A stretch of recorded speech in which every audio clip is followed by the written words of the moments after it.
बहुत समय पहले एक विशाल राज्य पर राजा धर्मेंद्र सिंह का शासन था। वह न्यायप्रिय, बुद्धिमान और अपनी प्रजा के लिए पिता समान थे। उनके 4 बेटे थे और सभी विवाहित थे। उनका बड़ा बेटा वीरेंद्र अपनी सुंदरता, बल और बुद्धिमत्ता के लिए प्रसिद्ध था। उसकी पत्नी सुमन भी अनुपम रूपवती थी, जिसकी सुंदरता के चर्चे दूर दूर तक फैले हुए थे। एक दिन किसी बात पर राजा धर्मेंद्र सिंह अपने बड़े बेटे वीरेंद्र से नाराज हो गए। क्रोध में आकर उन्होंने उसे 12 साल के लिए राज्य से निष्कासित कर दिया। वीरेंद्र ने यह दुखद समाचार अपनी पत्नी सुमन को बताया। यह सुनते ही सुमन बेहोश हो गई। जब उसे होश आया तो उसने दृढ़ता से कहा, जहां आप जाएंगे मैं भी वहीं जाऊंगी। मैं आपके बिना नहीं रह सकती। राजा का आदेश मानकर दोनों जंगल की ओर निकल पड़े। चलते चलते जब थक गए तो एक बड़े पेड़ के नीचे आराम करने के लिए रुक गए। सुमन थकान के कारण वहीं सो गई। जब सुमन सो रही थी, एक जहरीले सांप ने उसे काट लिया।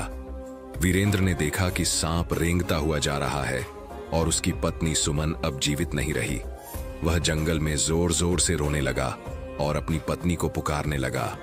उसी समय भगवान शिव और माता पार्वती उस जंगल में भ्रमण कर रहे थे। पार्वती ने वीरेंद्र की करुण पुकार सुनी और शिव से कहा, हे नाथ, इसका दुख दूर कीजिए। दयालु शिव जी ने वीरेंद्र से पूछा, बेटा तुम क्यों दुखी हो? वीरेंद्र ने उत्तर दिया, मैं राजा धर्मेंद्र सिंह का बड़ा बेटा हूं। मेरे पिता ने मुझे 12 साल के लिए वनवास दिया है। मेरी पत्नी सुमन को एक जहरीले सांप ने काट लिया और वह अब जीवित नहीं है। कृपया मेरी सहायता कीजिए। शिवजी ने कहा, तुम्हारी पत्नी की आयु पूरी हो चुकी है, लेकिन यदि तुम अपनी आयु का कुछ भाग उसे देना चाहो तो मैं उसे जीवित कर सकता हूं। वीरेंद्र ने बिना हिचकिचाहट के कहा, मैं अपनी आयु उसे देने के लिए तैयार हूं। मैं उससे बहुत प्रेम करता हूं। शिवजी ने अपनी जल से भरी हुई लोटी उसे दी और कहा, इस जल को अपनी पत्नी पर छिड़क दो, लेकिन ध्यान रहे यह बात अपनी पत्नी या किसी और को मत बताना। यदि कभी तुम्हें अपना संकल्प वापस लेना हो तो तुम ऐसा कर सकते हो। सावधान रहना। वीरेंद्र ने जल सुमन पर छिड़क दिया। सुमन तुरंत जीवित हो गई और बोली, मैं इतनी देर तक सोती रही, आपने मुझे जगाया क्यों नहीं? वीरेंद्र ने मुस्कुराते हुए कहा, तुम थकी हुई थीं, इसलिए मैंने तुम्हें सोने दिया। आगे चलते हुए दोनों की मुलाकात जंगल में रहने वाले एक फकीर रुद्रनाथ से हुई। रुद्रनाथ जंगल में ऐशो आराम की जिंदगी जी रहा था। उसने एक आलीशान झोपड़ी बना रखी थी और वहीं पर एक कुआं भी था। वीरेंद्र ने अपनी पत्नी से पूछा, क्या तुम्हें प्यास लगी है? सुमन ने मना कर दिया।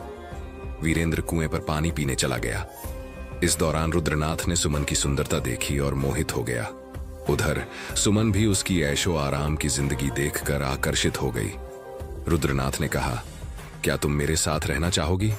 सुमन ने कहा, मेरा दिल तो कर रहा है, लेकिन मेरा पति मेरे साथ है। रुद्रनाथ ने सुझाव दिया, तुम अपने पति को कुएं में धक्का दे दो और हमारे साथ रहो। जब वीरेंद्र पानी पीकर लौटा, सुमन ने कहा, मुझे भी प्यास लगी है। वीरेंद्र ने कहा, पहले क्यों मना किया? चलो अब तुम्हें पानी पिलाता हूं। जैसे ही वीरेंद्र कुएं से पानी भरने के लिए झुका, सुमन ने उसे पीछे से धक्का दे दिया और वह कुएं में गिर गया। कुछ समय बाद बंजारे करण का समूह वहां पहुंचा। उनमें से एक को प्यास लगी और वह कुएं में पानी निकालने गया। जैसे ही उसने बाल्टी डाली, वीरेंद्र ने बाल्टी पकड़ ली। करण डर गया, लेकिन वीरेंद्र ने कहा, मुझे बाहर निकालो।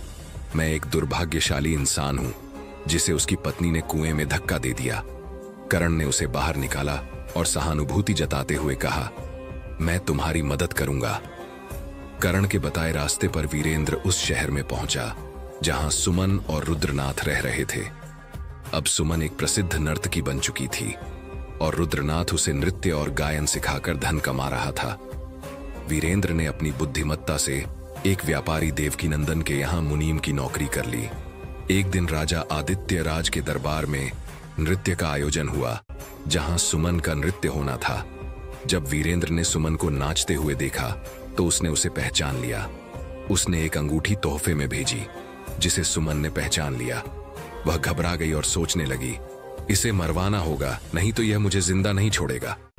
सुमन ने राजा से कहा, इस दरबार में एक चोर है, उसे मृत्यु दंड दीजिए। राजा ने पूछा, कौन है वह? सुमन ने वीरेंद्र की ओर इशारा किया।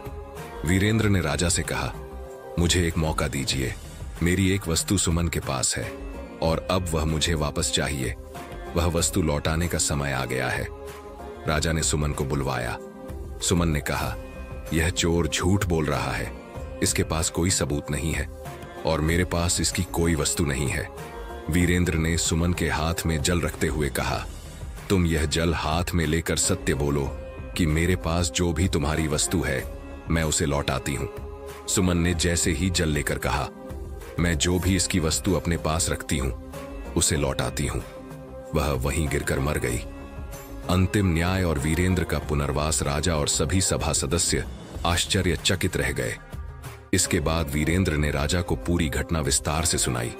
उसने बताया कि कैसे जंगल में सुमन को सांप ने काटा था और उसने अपनी आयु का आधा भाग देकर सुमन को जीवित किया था। राजा ने वीरेंद्र की सच्चाई और बलिदान देखकर उसे गले से लगा लिया और अपनी एकमात्र पुत्री रचना का विवाह वीरेंद्र से कर दिया। कहानी का संदेश। यह कहानी सिखाती है कि सच्चा प्रेम त्याग और ईमानदारी पर आधारित होता है। विश्वासघात का अंत निश्चित है और सत्य हमेशा विजयी होता है।